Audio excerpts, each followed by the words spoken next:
সকলো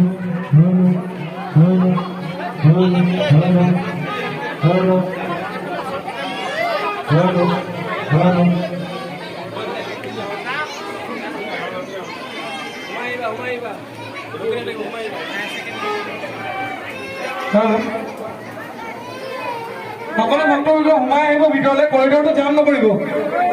সেৱা যদি হৈ গৈছে তেন্তে অলপ চাইড হৈ দিব, পিছফালে ভক্ত ৰখি আছে।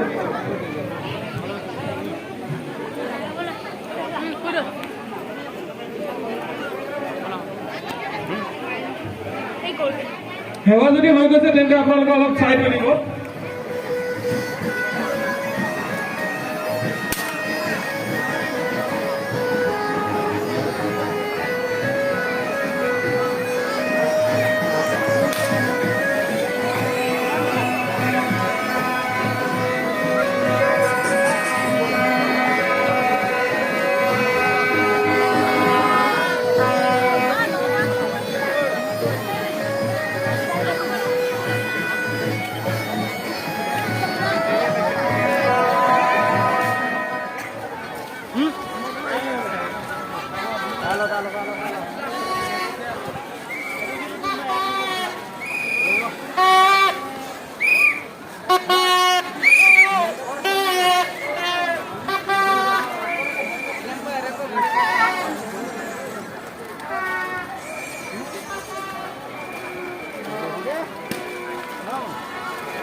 পূজা মণ্ডপটোৰ ওচৰত তেলৰ ডিপুটো পাৰ হৈছে।